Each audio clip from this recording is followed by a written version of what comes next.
Howdy. My name is Scott Bauer. I'm the Director of Talent and Human Resources and Organizational Effectiveness. And I want to welcome you to our Staff Development Day. We've had a great morning. I don't know if any of you had a chance to watch it online, or I see some faces that were here this morning. So we have more of the same this afternoon, and we're looking forward to having some great inspirational speakers tell us a lot of different things that are going to help us to engage, encourage, and empower each other as we move along our journey. A couple of things that I want to just quickly run over for the new folks. We do have a hospitality area just outside the door.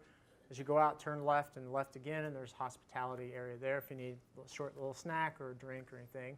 Restrooms are straight out the door, out the back. If you haven't already, I would invite you to silence your cell phones so that none of those go off. And sometimes I have to remember to do that myself because it's really embarrassing when it happens to somebody up here, right?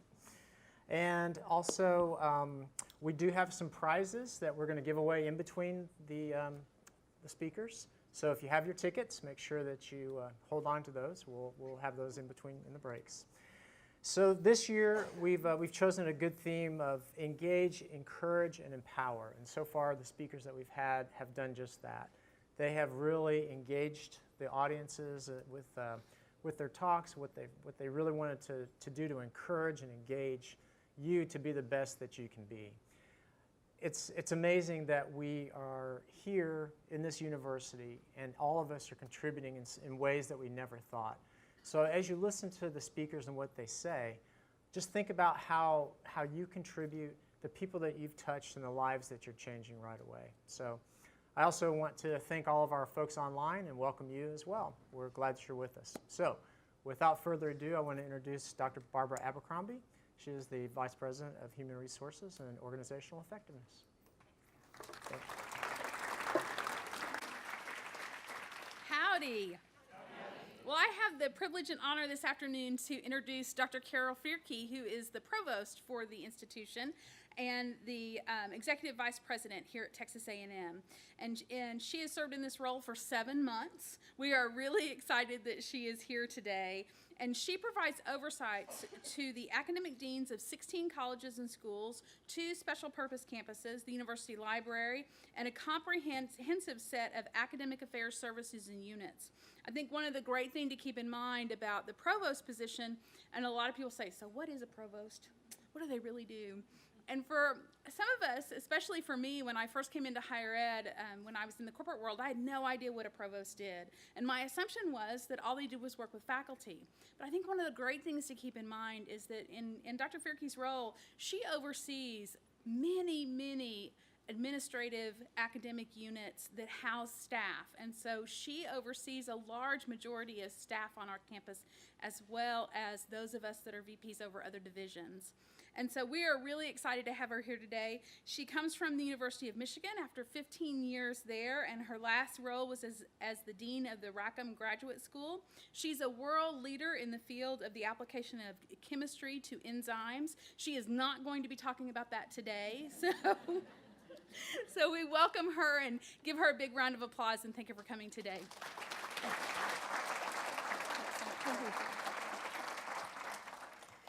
Thank you, Barbara. So I'm very pleased to be here this afternoon to be part of the Staff Development Day of Staff Appreciation Week. I would like this to be a conversation. So, I brought some slides. I have some things to say. But if you have questions along the way, please feel free to ask. And we'll hopefully have some time at the end also to have sort of a conversation for me to understand better what your life as staff is like, what the institution could be doing to make your lives better. So I know that staff frequently feel the forgotten piece of the university, but you are all, what we know is you're really the backbone of the university, and nothing would happen without you. So even though people do not thank you frequently enough, I really want to know we are very appreciative, and we know what you do, so thank you. Let's see. So I'm going to, so that was really starting with my word of thanks, and really it's sincere understanding all that you do to keep the university running, and that you don't get thanked enough. So I'm sorry that you don't get thanked enough, but at least this week, hopefully, you will hear how important you are. And clearly, we need to continue telling you how thankful we are for all of your service every day during the year. So thank you. I would like to talk to you a little bit about myself. So I grew up in Minnesota. I went to a small liberal arts college in Minnesota, Carleton College. I then moved to the big city and went near Boston, went to Brandeis University for my doctoral studies. After that, we've kind of moved around the country. I did a postdoc in Penn State in Pennsylvania. My first faculty position was at Duke University in North Carolina, and then I moved to Michigan, and now I'm in Texas. So I'm very pleased to be here. Everybody has been exceptionally welcoming and helpful. You know, when you're a new person, oftentimes people are a little nervous about you and are not very willing to tell you when you're about to step into a big hole. But I have found that my staff and staff around campus have been very helpful at saying, yeah, maybe not that way. Why don't you try this? Or, you know, this is how we do things at Texas A&M. And so I would say over the past 7 months, I have been really trying to invest in understanding Texas A&M. I completely appreciate the values of Texas A&M. While I came from Michigan, and Michigan thinks of itself as a value-driven university, but it's nothing compared to Texas A&M in terms of how important our values are to how we do our day-to-day jobs, how we think about our mission. So I have really appreciated that part of being at Texas A&M. I did, when I was in my undergraduate, I was on a pre-med. Actually, turns out that about 50%, at least at Michigan, 50% of the freshmen are pre-meds. So that I was a pretty typical. I knew I kind of liked science. And then I had an opportunity to do undergraduate research my first year, and I fell in love with it. And so that was really the transformational educational experience for me. And so as you're going to see, one of my passions are to make sure that our Texas A&M students have the same opportunity to have some transformational education experience while they are here at Texas A&M. And so then I ended up being able to get a tenure-track faculty position. I started in a medical school and moved to an arts and sciences chemistry department at Michigan. And I really enjoy working with my students. You know, both undergraduate students and graduate students, I think it's exciting to learn new facts, which is really what research is. But in the long run, I think my legacy is much more going to be the students that I trained than perhaps the research that I've done. And so really, you know, I want to pass down the inspiration and pursuit of knowledge to the next generation. And that's still my passion now. It's sort of at a broader level. It's not one-on-one. Although I am hoping to continue to have a research lab here. And I also, this is my therapy dog, and so she keeps me sane as well. So one of the things that I've learned about Texas A&M is that teaching is really important here. And there's, let's see. This is when I talk off the cuff that I get behind. Okay, all right. So teaching and teaching innovation has been a really important step here. And so here, this is Dr. Mark Francis, who was teaching animal science. And he began an innovation of using unusual visual aids. And that was in the early 1900s. And he also then took students to King Ranch in northern Mexico in 1917 to analyze and design a cattle vaccination solution for the yellow tick fever, which was a really important step forward in being able to have cattle in this part of the country. I'm told that his administrative and his lab technician put the details of their visit to Mexico together, and this was much more difficult potentially than today because they didn't have Kayak or Concur or any of our current administrative aids, depending on, right. And so then today, we now have, I don't know if you've seen the wall of visualization in liberal arts. This is Dr. Laura Mandel, who's really developing the digital humanities here. This wall, this beautiful wall, doesn't appear magically. So that there's, and what it does is it connects humanities archives around the world. And it takes a top-notch team of information technology and audiovisual support and staff support in order for this to happen. A first for Texas A&M happened a couple of weeks ago that Dr. Marcetta Derenberg, who is in the chemistry department, she has a list of impressive honors, included being a member of the National Academy. She was named the 2018 SEC Professor of the Year for her work to improve teaching and learning in chemistry. There it is.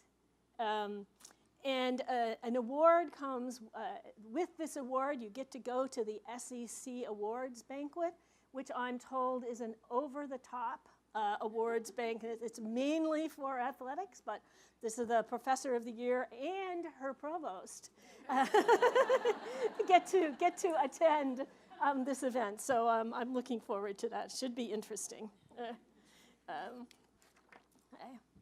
So as much as we have these accomplishments of these professors, certainly everyone needs to understand that they don't do their work alone, that the work of the staff in their departments, in their labs, at the administrative level are very important for their success. And we, as I said, we all really understand that.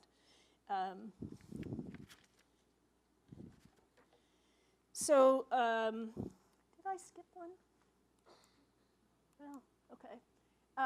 Certainly at Texas A&M, we value, again, I talked about the values of this institution. We value accountability, climate, and equity.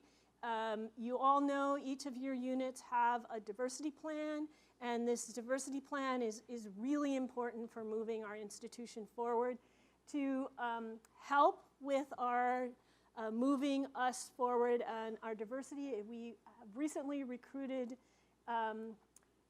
Dr. Robin Means-Coleman, who comes to us from the University of Michigan. She was in the communications department, and she has been here maybe a month and is really dynamic and is already meeting people and really thinking about the best way to pull our diversity plans together to really move that agenda forward on campus and to make this a welcoming environment for everybody, which is really our goal.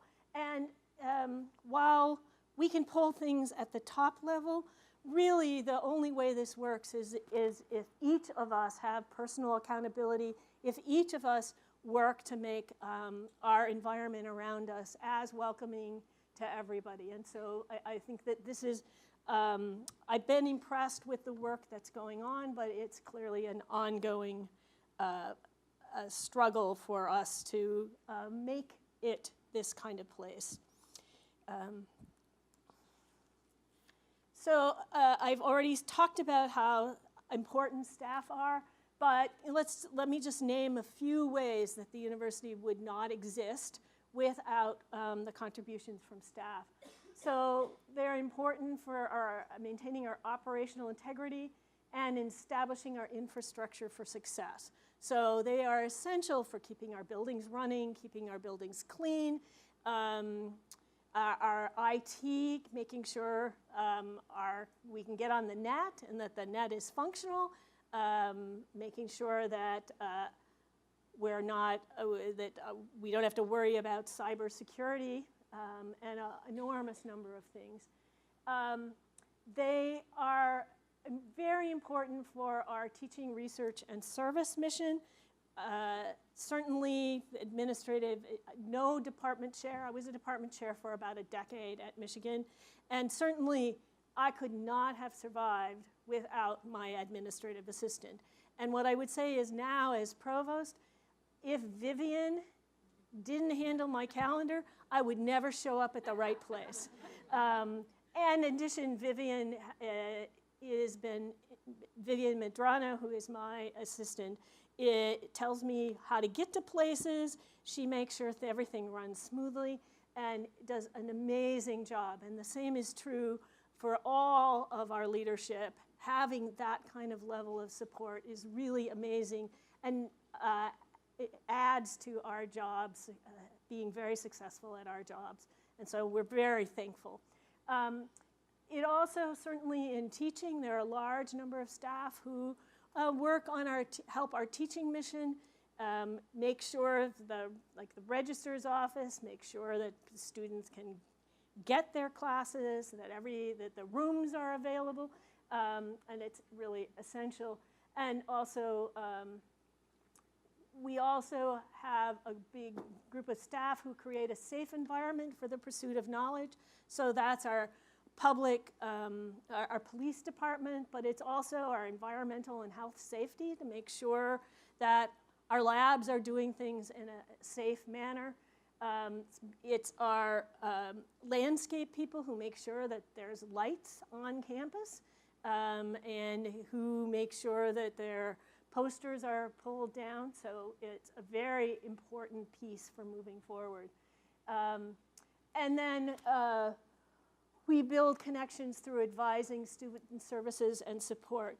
So what I want for our campus is when someone asks you what your job is, I want all of our staff to say, we are here to educate students and to do research, and that what I do in my job is in support of that mission. So maybe I clean the floors, but I clean the floors so that the floors are clean so that the students can get educated and the research mission can move forward. So I also want, I'm going to talk a little bit later about my student success initiative, our student success initiative, and I want to be able to have every student have a mentor on campus. And in order for that to happen, I really want to engage the staff. You actually have a lot of life experience that can be really helpful for our students and helping them figure out, you're not going to help them decide what class to take, but you are going to help them figure out how you get to class on time, how you fit in exercise and eating right. You know, we've all got that figured out. We all have a life, but the work-life balance figured out, so we can help them. And so I want you all to really understand you are crucial for the mission of this university.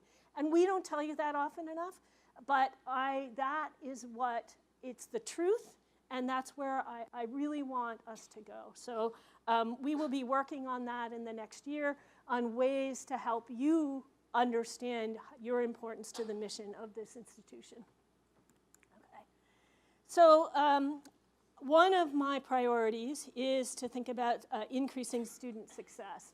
And so what the public narrative sees and what you on campus see is, first of all, we've had a significant increase in enrollment. So from 2013 to 2017, we increased by 13,000 students. So that was a big increase in students without a concomitant increase in faculty, in staff, in services. So we have had to think about how to become more efficient. There was no other way to be able to deal with this increase. So from our point of view, we are working harder, faster, more efficient than we ever have. The legislature says, well, you're too expensive. Can't you work better for less money? And can't you get all those students to graduate in a shorter period of time? And clearly, those are all goals. We would like to be able to provide an excellent, our outstanding education at a lower cost. But there is a cost to providing the kind of education that we strive to provide. And we really want to try to identify ways to decrease time to degree.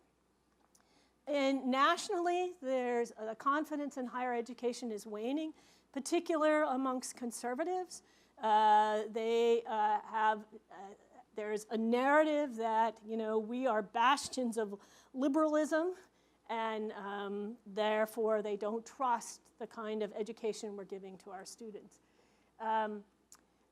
One of the things that we've been looking at is the success of our students. And so there are two things we talk about. One is retention, and the other is graduation rates. So retention means how many students who were here in the first year are back in the second year. And as you can see, it's been stagnant for about the past 5 years. About 90% of our first year students will come back in the second year. So that's not a bad number. But if they don't come back in the second year, that's the maximum amount that we can graduate. And so we are below our peers. So in first year retention, our peers are about 94.5%. Our rival is UT Austin is at 95%. So we need to do better. The other thing you can see when you look at both retention and graduation rates is it's not uniform.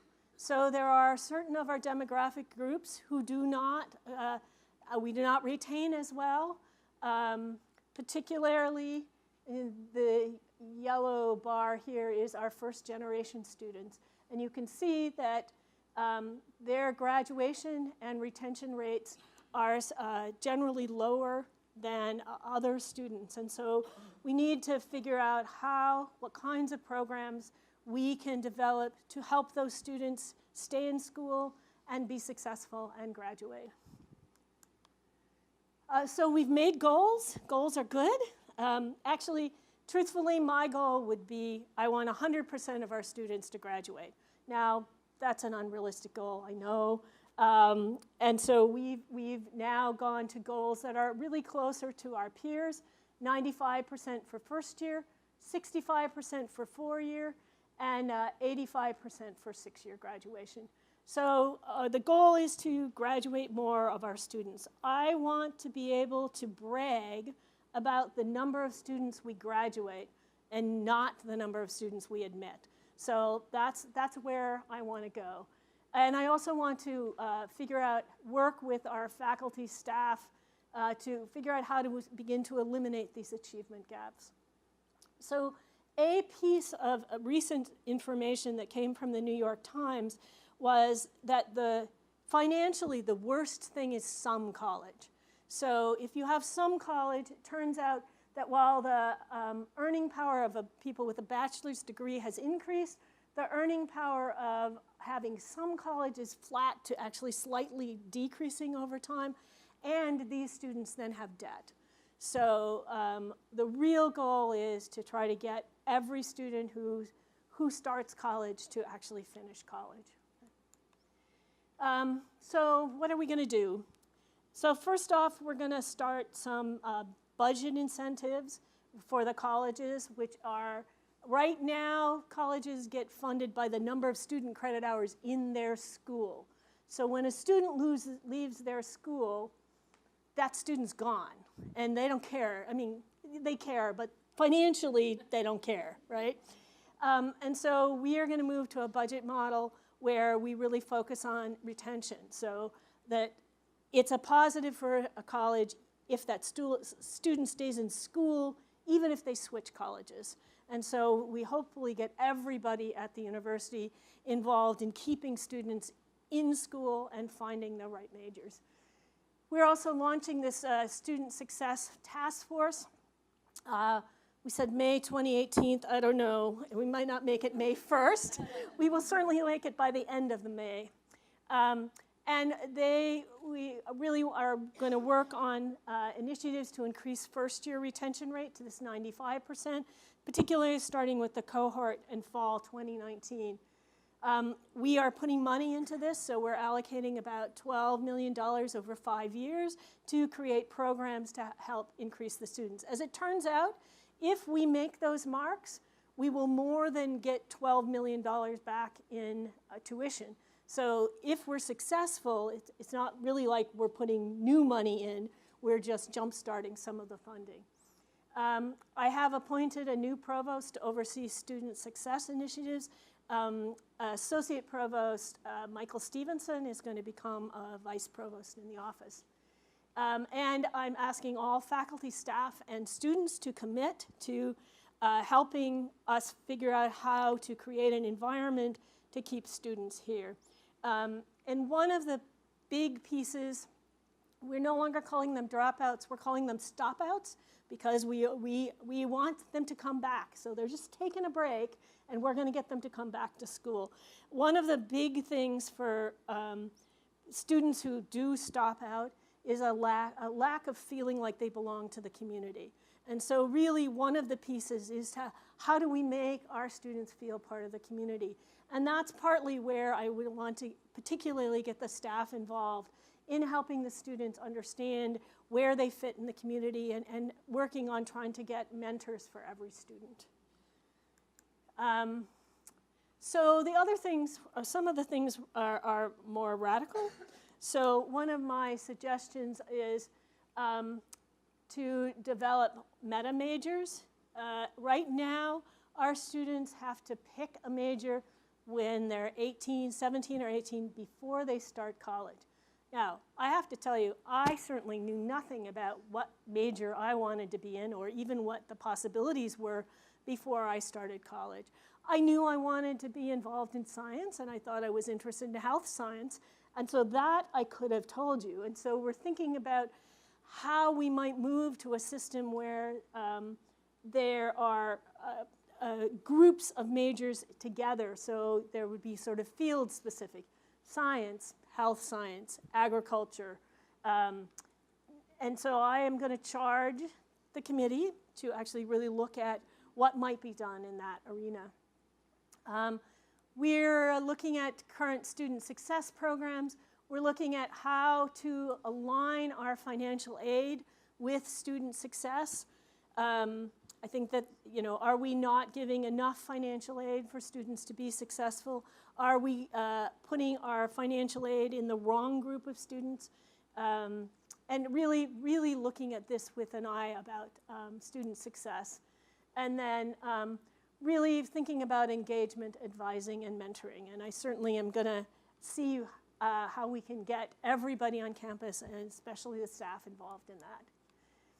So I welcome your feedback. The task force is going to start soon, and they are going to be particularly spending probably maybe 9 months to 12 months really looking at what we're doing and trying to develop the best mechanisms to increase student success. We're going to open it up in a minute to question and answers. I'm also really interested in your experiences, what it's like to be staff here, what are big issues for staff, how can we work together with Barbara to make things a better place for you and engage you more in the university and the university's mission. So with that, thank you very much for showing up on this beautiful day outside. I don't know about you. We really need a skylight so we can see that beautiful sun. And despite, I have to tell you, when you're from the northern Midwest and you talk about moving to Texas, everybody says, oh, the weather is so bad in Texas. I arrived September 1st and the weather's been gorgeous. so I mean, when you talk to me in July and August, I might be singing a different tune. But right now, I've really enjoyed the weather. I've really enjoyed being part of Texas A&M, getting to know the institutions and the people, and everybody has been really helpful and friendly. So thank you for everything. Thank you for all of your service. And I look forward to us having a conversation. Thanks.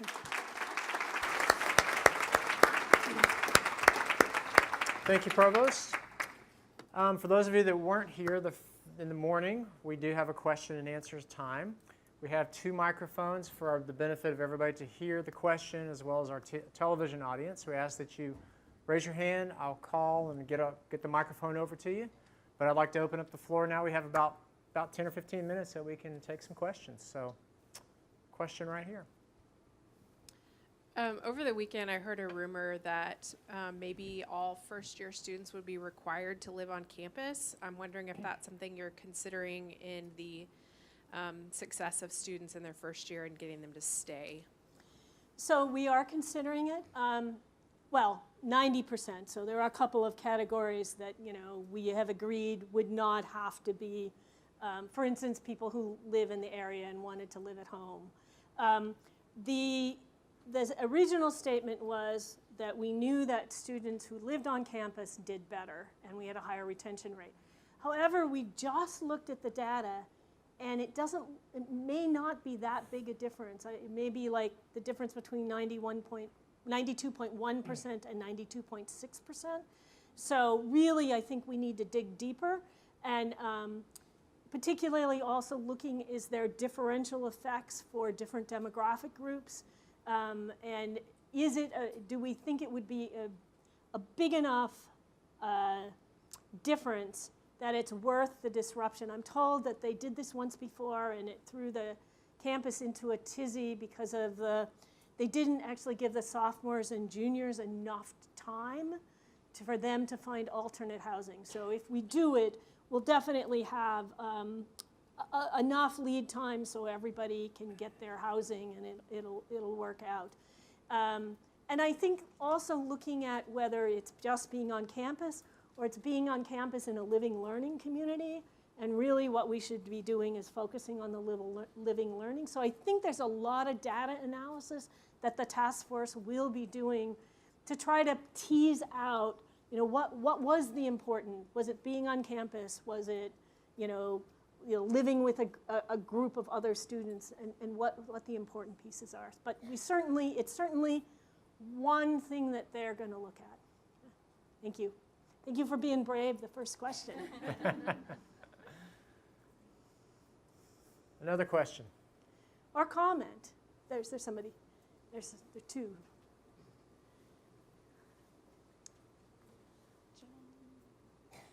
Yeah, there's. Austin. You want to come up, Austin, right here?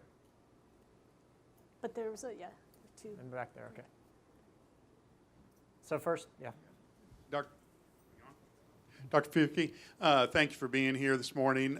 Being on University Staff Council, I hear a lot of feedback from staff, business folks, about sometimes issues on bridging the gap between supervisors on the academic side and the business cultures and some of that.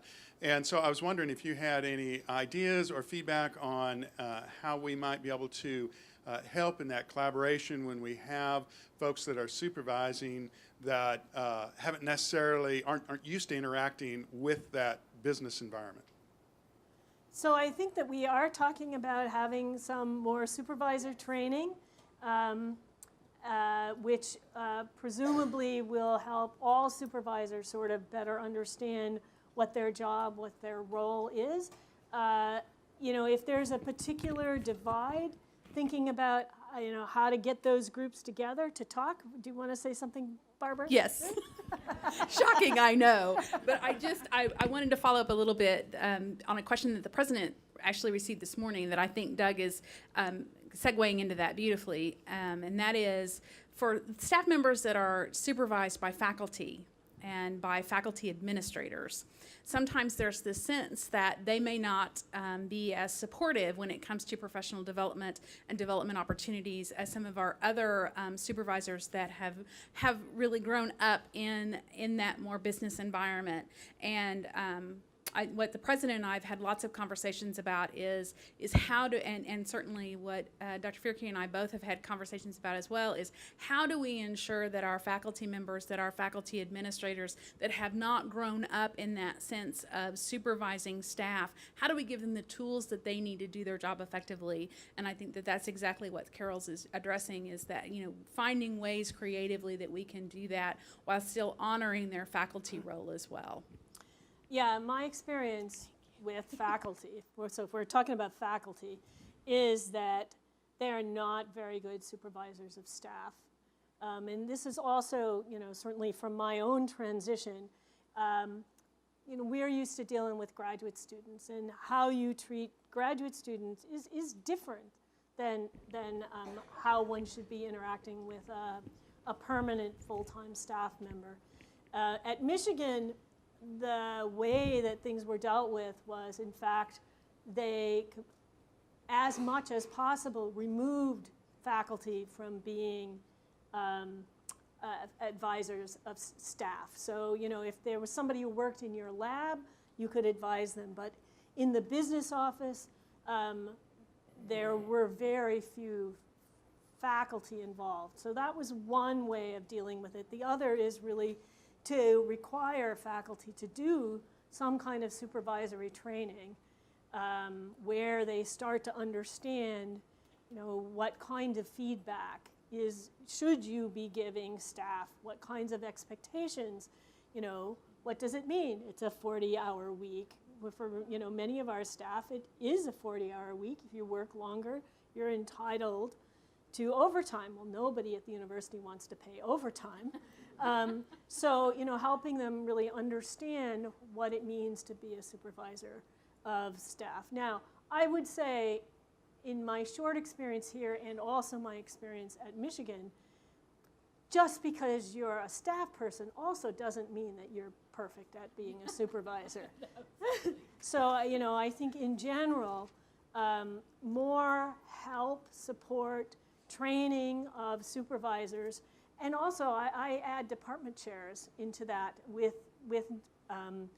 how department chairs supervise faculty. So I think overall, and my personal view is that you really want the biggest bang for training is actually at the lowest level of supervisors, because those are the newest people that have the least experience, and they directly affect staff's lives. I have an enormous number of staff in the Provost office, but most of them have never even seen me, much less have had any personal interaction. I'm working to change that. I'm working to change that, Provost office staff. And it was supposed to happen this semester. It didn't, but it will. But it's the person that you have the day-to-day contact with. And so I think we've been talking about how to develop training for supervisors and also department heads. So I think that it's an important step forward to helping everybody be more successful. Thank you. Great. We have a question in the back corner. When you're considering the makeup of your task force as far as staff goes, has that already been set, or are there different specific considerations that you have for that? So in general, for my task force, I want people who are knowledgeable about the subject involved in the task force. So at the dean's retreat, they said, oh, it should all be faculty. And I'm thinking, no. I definitely want staff on it. And so it hasn't been set. That's partly why I said I thought we were unlikely to start May 1st. But Michael Stevenson, Ann Kennemer, and Dr. Scott, Tim Scott, are the people who are going to, sort of the executive committee on that. And so you can send them, I think self-nominations are fine. It's probably going to end up, the task force is going to end up being too big.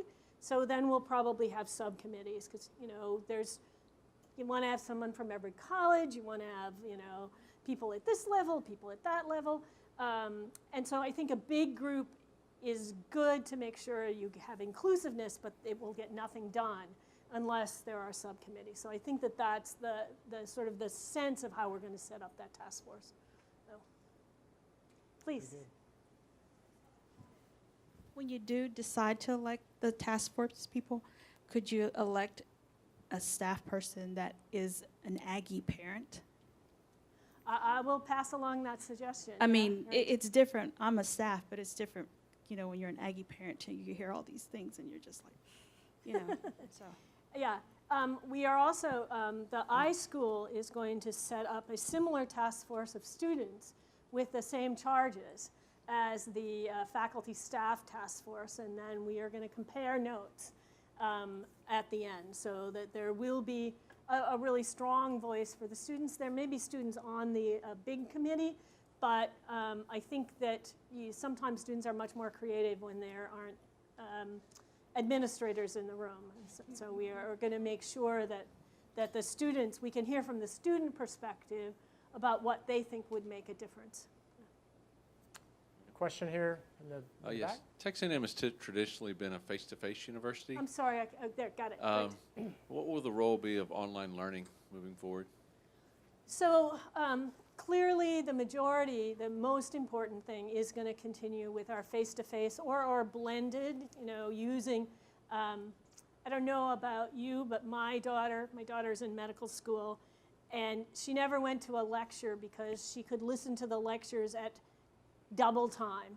And I certainly can't do that, but that was how she optimized her time. And so I think that with our group of students, they're much more used to getting information from technology. So I think blended classrooms are going to be really important. I also think we really need to explore our online, our academic innovation, our distance education much more. Texas A&M hasn't been involved in MOOCs, it hasn't been involved in edX. If we start thinking about lifelong learners, I can tell you that certainly if I wanted to learn something, I certainly wouldn't be able to stop my career and go back to school for a year. It's not going to happen. So figuring out how we can offer adult learners certificates and useful information, and most of that's either nights or online. So I do think we need a bigger footprint than we currently have.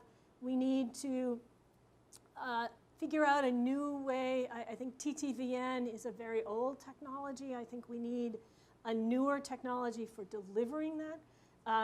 And Michael Stevenson is also leading the distant ed group to have a lot of conversations. I know there are some schools, ag, geosciences, are also having those kinds of conversations. So I think that this is going to be really important in the next year or two for us to better think about where we want to go in the future for online education. Time for a couple more questions. So could somebody tell me about something that would make the life better of staff? If we could, one thing we could do besides training our supervisors, what else could the university do to make life better for staff? Now's your chance. Yeah, well, money, of course. Talk to your state legislators,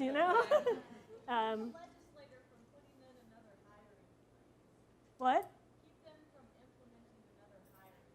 Well, so I personally don't want hiring freezes, and I don't want salary freezes. But unfortunately, I don't know how many of those legislators are going to listen to me. Certainly, we at the leadership level will be providing that feedback to them, that both of those things are things that are not helpful to moving us forward as an institution. A quick question on that. Sorry. I know there's a lot of people that write grants in the faculty side. I have heard rumors that there are grants that can help out staff side in some ways. I don't know anything about that. Is that true? Is there a way we can learn those things to help our groups to get extra funding? And what kinds of, so on the faculty side, there are things to help them think about how to teach better. There are things to help them jumpstart their research. So what kinds of things would you like that would be helpful for staff? I mean, we can talk about setting up a grants program, but it's really thinking about what should we be thinking about funding? Is it how to learn a new method that you can bring back to your group? We've also talked about bringing in what's that? Lean technology, not technology, lean champions. In terms of what lean champions do is they come in and they empower the people who are actually doing the work to figure out how the work could be done differently or better. And so I've seen that work really well, and I think that that's something that we've been talking about bringing into a few areas to help figure out how we can do the work better. And frequently that's in a top-down. And I know whenever I've done a top-down, my people say, you don't actually even have any idea how we do this, and it's usually true. And so it's much better to actually have the people who are doing the work say, well, this takes an hour, and why does it take an hour? Maybe we can figure out how to do it faster. And so that's one thing. Now, that's not grants, but I think that certainly we would be open to thinking about what kinds of grant programs would make sense for staff. So that's a great idea, and I don't know if the next thing for you would be to have a group together, to bring together a group of staff to brainstorm about what would make sense. Yeah, it would be fantastic. Can I borrow you one more time? Just this way. You can borrow me. Yeah, that is actually a great idea, and one of the things that the president and I have had some conversations about is, what really are the things on campus that would be impactful for our staff, and how do we figure out the best way to do that? And certainly one of the things, and I'm going to point out Doug, who is the chair of our University Staff Council, and the Staff Council has been talking about this as well, and so I'd be happy to work with them and to work with a group of people to say just exactly what do we need grant money for, and what kind of things do we want to do. And as those of you that were here this morning heard, the president is so willing to find ways for staff to be successful, and he would love this idea. Yeah, I think that is true. That is true, yeah. One last comment? Oh, we got two. Okay, two last comments. Mary. It's been my experience in the workplace that the performance evaluation could really can be a highly effective tool to grow and develop employees. But it's been my observation. I've been part of Texas A&M in and out for 12 years or more, but it's been my observation that the performance evaluation does not, at least in my circles, does not seem to be used in a highly effective manner. And that's a common thing that we all have, broad base. So if that process could really be addressed and really be highly developed to grow and develop and promote employees, I think it could be a vital tool. Yeah, certainly I think that when we talk about supervising training and support, figuring out, helping them understand how to use the annual reviews as really feedback and a helpful process is, I think, really important. We have actually exactly the same concern from faculty about their annual evaluation. So I would say that this is a university-wide issue that we haven't managed to figure out the best way to use feedback. So I'm sure that's something, yes? Yes. One more time, I promise. I promise this is all I'm going to say, and then I'm going to sit down and be quiet. But it's such a great question, and one of the great things about the new Workday system, while it does have its faults, one of the really great things about it, and the evaluation process is opened up, is that evaluation tool is so much more robust than we have had previously. It allows your supervisor to get feedback from your coworkers, from people that in other departments that you work with that they would never have the opportunity to before. So as we learn more about the Workday system, as we grow more in that system, it is going to be a robust way for you and your supervisor to be able to share information about what you do, to share your goals, because keep in mind that evaluation should never be considered a one-time event.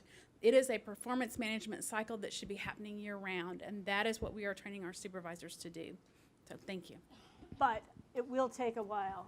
I expect that it's not going to be magically different this year. And last question. So I think the different statistics for the students and graduation and retention rates are definitely important. Have we been looking at some of these kind of statistics for the staff to work, so best places to work at in higher education? Are we setting up any goals and doing anything about it? Okay, I promise I'm not gonna, this is it. Yes, that is a great question. We have some of we have a lot of turnover statistics that we are actually drilling down to. We just got our last report that was for all of last year on our turnover rates. And unfortunately, I was really hoping that our turnover rates from last year would have gone down. They have not. They have stayed steady in some areas and they have increased in others. And so that is certainly one of the things that we are talking about, and going to your best places to work. That is one of the things that the president and I talked about when I was here for my interview.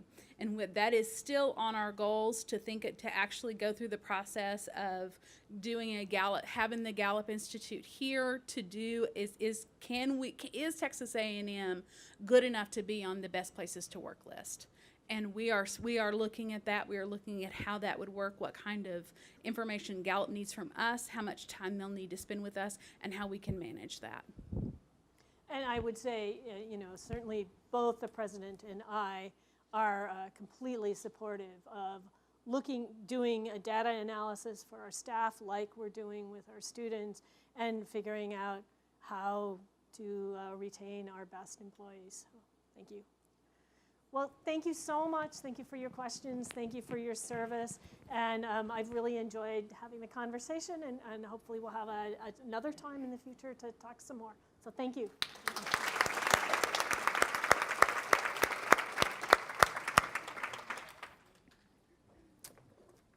There you go. Those two things. Got it. Thank you very much. That was great. Everybody has a ticket.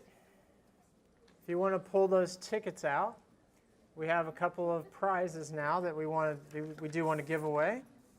We have a lot of our businesses in town that have donated a lot of great prizes for us. So I don't know what we're giving away. I don't either. Where's my prize person? She's running around. I have tickets. She didn't tell me about that one. Oh. She just told me to get the number ready. Okay, everybody's got a ticket in, right? Okay. So. Another of these, since Okay. it went over so well. All right. Yeah. These were great.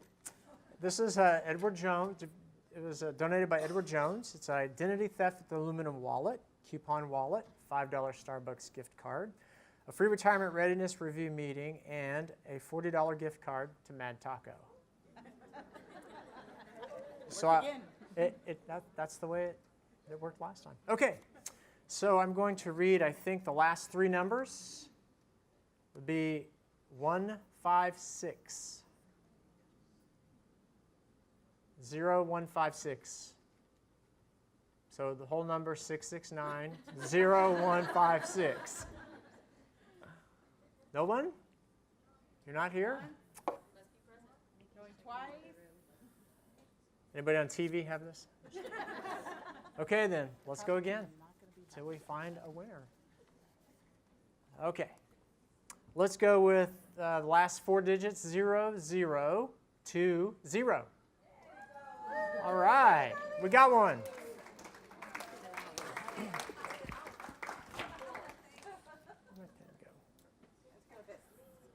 What is that? From athletics, donated all kinds of fun stuff. Is it on